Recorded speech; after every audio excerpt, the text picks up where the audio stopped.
O Shankita Karma pode ser amenizado? Sim, bom, nós podemos até pagá-lo antes dele ser cobrado. É como, vamos dizer, no tempo que ainda se usava cheque, agora eu acho que isso é um instrumento dinossauro. Às vezes, quando eu puxo um talão de cheque, o pessoal me olha com uma cara assim, então deixa para lá. Mas passava-se muito cheque sem fundo nesse país, então houve uma desconfiança com o cheque. A verdade é que, do ponto de vista do banco, se eu passar um cheque, mesmo que ainda não tenha fundo, mas eu conseguir fazer o depósito, sei lá, no outros tempos tinha que correr até a agência antes das 4 da tarde para botar lastro no cheque para ele não voltar. Então aquilo era muita gente ainda tinha essa corrida para fazer e aí não conseguia entrar no banco, estava mais sujo que pau de galinheiro na praça. Mas se eu depositar antes do cheque ser cobrado, ele não vai para o SPC, ou sei lá para onde pode acabar, virar ir para o cartório de protesto. Depende do nível e do valor e uma série de questões. Então, o Sanchita Karma é um karma acumulado, ele ainda não está maduro, ele não está na cobrança. Isso fica claro? O cheque que está sendo cobrado se chama Prarabdha. Prarabdha é um karma que está em cobrança ativa, Sanchita ou Sanchita. Isso é um cheque que, sabe lá, é um pré-datado. Enfim, para todos os efeitos práticos, ele não está com a previsão de cobrança nesse período. Um dia eu vou ter que pagar, mas não é prevista a cobrança agora. Teve uma época que o cheque pré-datado era a segunda moeda nacional, né? Ficava rodando aqueles pré-datados, que nem alguns precatórios hoje no Brasil, que todo mundo já sabe que vai ser difícil cobrar, mas enfim. Aí, para pagar o próprio governo, se usa um precatório que compra mais barato para. E isso tem tanta manobra nesse país, que é o país do jeitinho, que eu prefiro nem entrar muito na comparação. O fato é que a grande diferença entre o Sanchita e o Prarabdha, ou seja, o karma acumulado e o karma maduro, é esta. No karma maduro, a dívida já amadureceu, ela está em cobrança ativa. Um outro exemplo é o seguinte: eu estou dormindo numa canoa. E a canoa é levada livremente pelas águas. Cairei ou não na cachoeira que está logo à frente. Ora, depois que a canoa embicar ali por cima da quina da cachoeira, aí é só dar o grito, né? Para ficar bem hollywoodiano. Porque não tem mais volta, a menos que vocês acreditem na levitação da canoa ou na que a água de repente vai começar a ir rio acima. Aí eu deixo um milagre para você. Mas se chegar na quina, adeus, aí vai cair. Antes de chegar nesse ponto, eu posso reverter. Eu posso pegar os remos. Aí eu vou concordar com a pergunta anterior. Primeiro eu tenho que despertar, certo? Se eu continuar dormindo, aí não há mais o que fazer. Já é previsto o que vai acontecer. Mas se a pessoa despertar a tempo, ela pode tomar medidas. Então, enquanto o karma está no estágio acumulado, ele não foi para a cobrança. Eu vou dar um exemplo, talvez um pouco pueril ou tolo, mas o sujeito brigou com a esposa de manhã antes de sair de casa.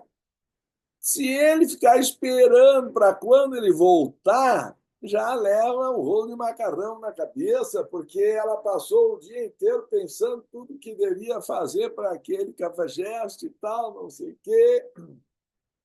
Todas as armadilhas, ela passou o dia inteiro preparando respostas a armadilhas e outras surpresas.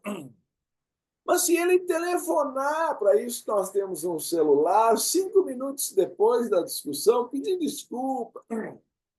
Eu garanto a vocês que quando chegar às 6 da tarde, a situação pelo menos vai estar mais leve do que se ele não interrompesse aquele fluxo de maus pensamentos que ele mesmo pôs em movimento ao começar a discussão.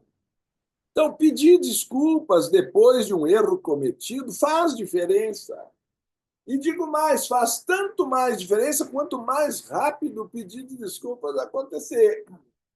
Se eu só pedir desculpa às 6 da tarde, o acúmulo, vocês entendem que está havendo uma acumulação de formas de pensamento, que a pessoa continuou processando aquela injúria.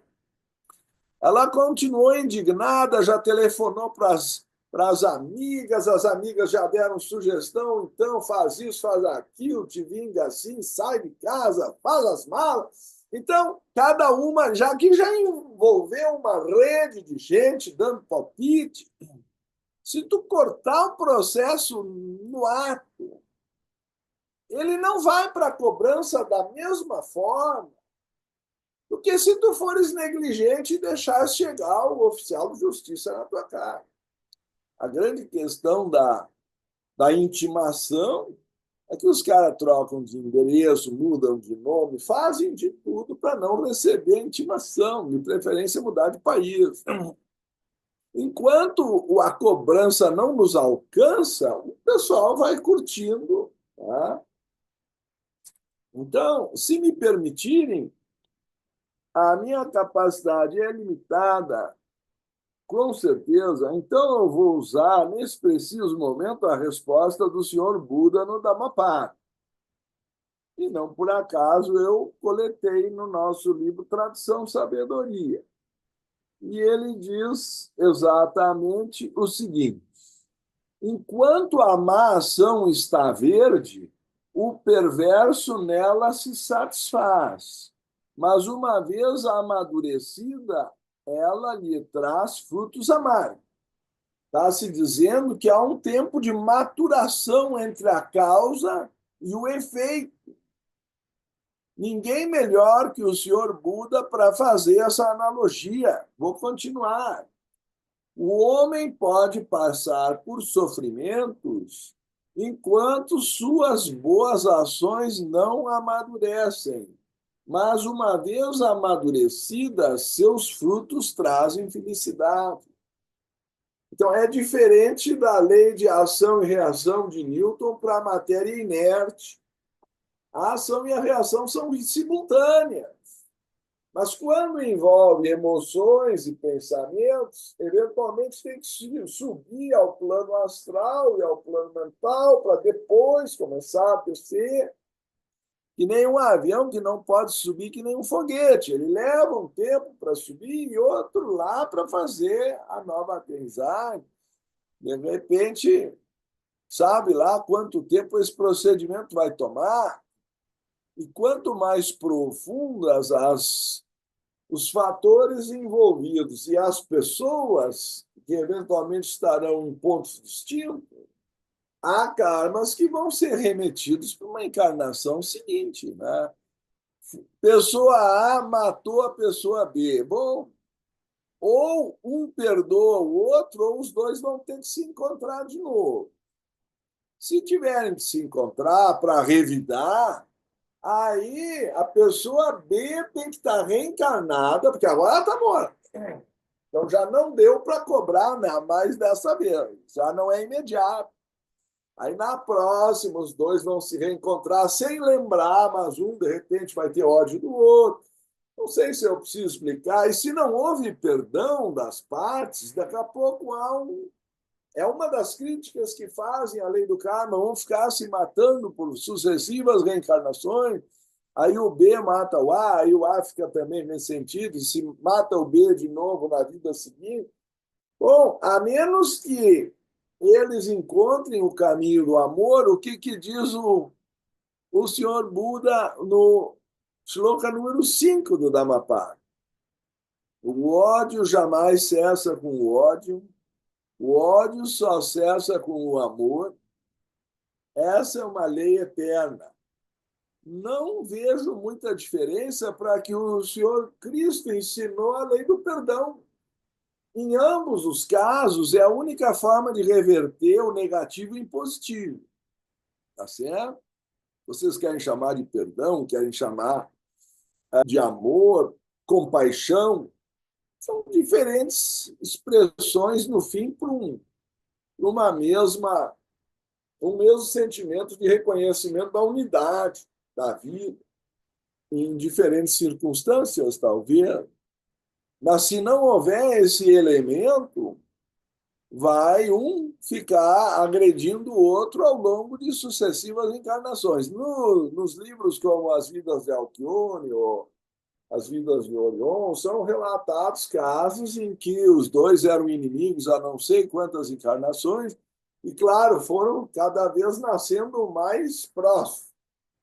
É a vantagem da lei aproximar para querer neutralizar. Então, se vocês estão devendo um para o outro, a lei vai aproximar vocês.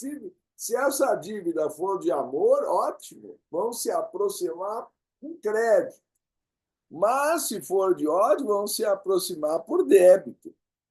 Existem as duas possibilidades. Nesse livro, um dos casos que eu me lembro, sem entrar em detalhes, os dois inimigos acabaram acorrentados no mesmo remo das galés romanas, como escravos. E quando a galé afundou no meio de uma batalha naval, eles estavam acorrentados entre si, um quase se afogou. Um inimigo teve que salvar o outro, porque senão morriam os dois. Vocês já tentaram nadar com um acorrentado morto? Ele leva o outro para o fundo. Então, ou eles se salvam ou eles afundam. Não sei se a coisa pode chegar a irmãos siameses, mas eles vão ter que se entender. Não há como fugir da unidade da vida. O karma do ódio aproxima as pessoas, infelizmente, tanto quanto o amor. É bom lembrar isso. Aprendam a perdoar o quanto antes, porque isso vai diminuir o sofrimento. Isso nos ensinou o Cristo, isso nos ensinou o Buda, cada um com sua linguagem, mas disseram a mesma coisa. Ok? Pergunto se o irmão